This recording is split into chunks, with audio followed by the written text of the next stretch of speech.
General matter की dictation number 25 start करते हैं. Start.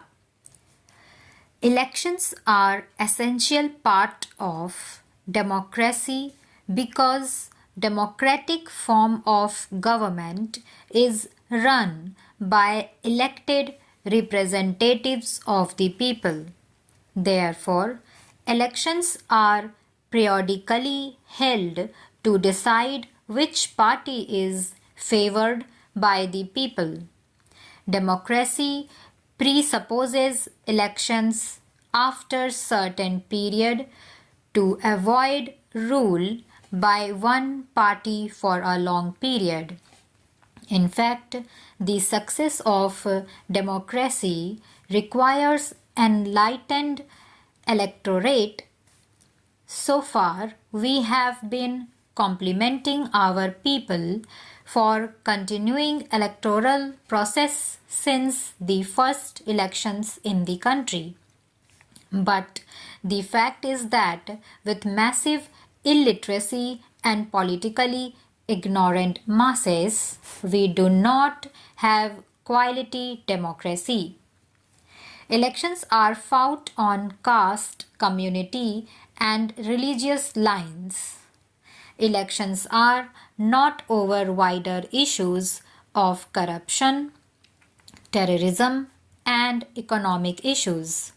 It is said that even Nehru had to find a safe Muslim dominated constituency for Abdul Kalam, our first education minister.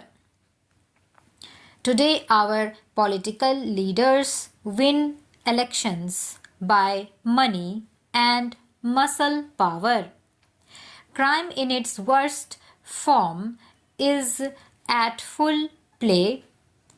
In our last general elections in 2014, our democratic process threw up 186 elected MPs with criminal records.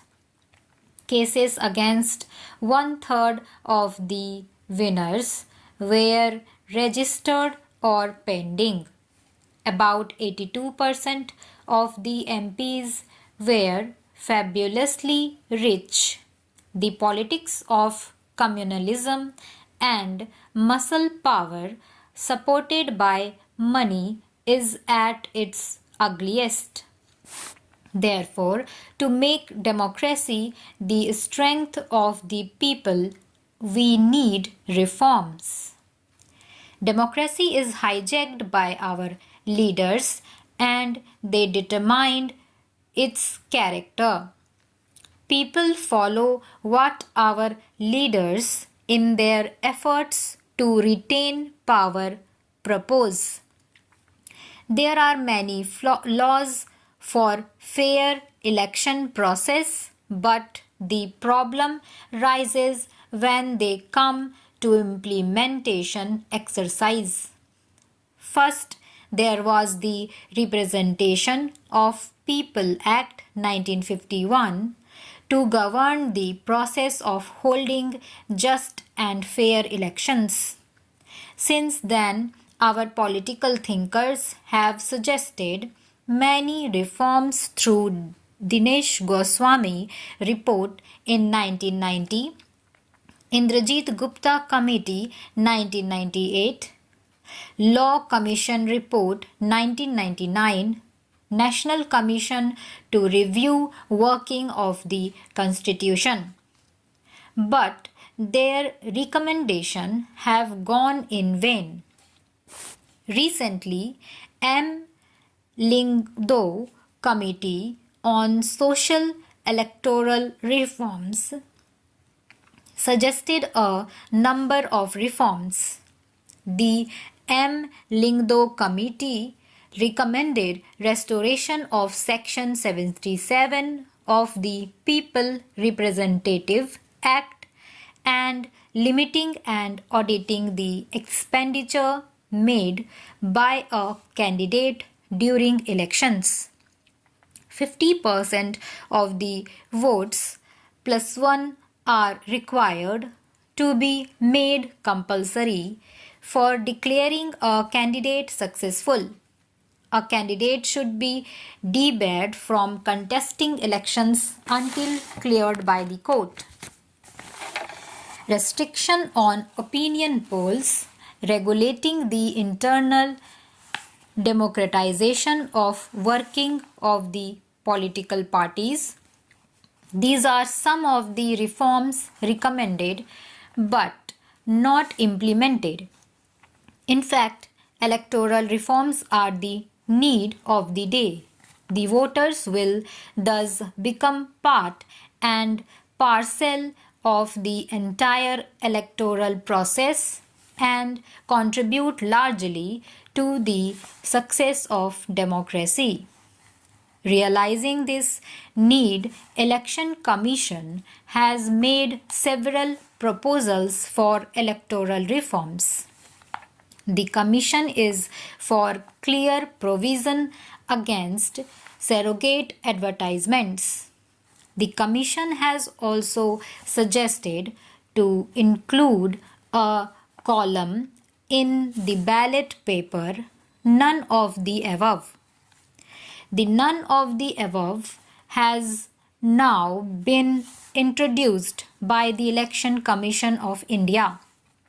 It almost amounts to the right to reject.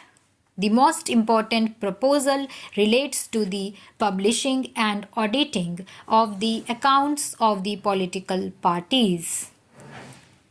Our election process during the course of the time has thrown up many flaws. Bureaucratization of politics, rewarding the election commission by giving them political posts, post-retirement dependence of election commission on the center to a large extent, identity politics, remission of loans, reservation to communities ahead of elections are sessions flaws. Above all, we must take stringent measures to reduce the political parties and make our democracy a two-party system. There are a number of leaders strolling on periphery of Indian politics, waiting a call by the ruling party to bail it out. In the bargain, inquiries against them are either suspended or closed. These leaders are those who have been rejected by the people on criminal, financial, or political grounds. A strict law should be passed so as not to allow them to join government at any cost. For the last few years, they are having a field day. The people perceive them to be cheerleaders of corruption, communalism, and ugliest part of democracy. The best remedy lies in their retirement. We should fix a tenure for our leaders to give up politics at a certain age. The shortcomings of our electoral system have been virtually institutionalized. Our constitution is a sacred document. Our democracy is idle one. Our voters cherish a dream of good fare and honest governance. Then where have we gone wrong? Only the wholesome process of elections is the pinnacle for the ills of our democracy. What about human shortcomings, the ignorance of the people, the poverty, unemployment, illiteracy in the country, which made it impossible for democracy to flourish, quality, democracy. We have just managed to survive as political entity. Efficiency of our political system has spread disillusionment among the people.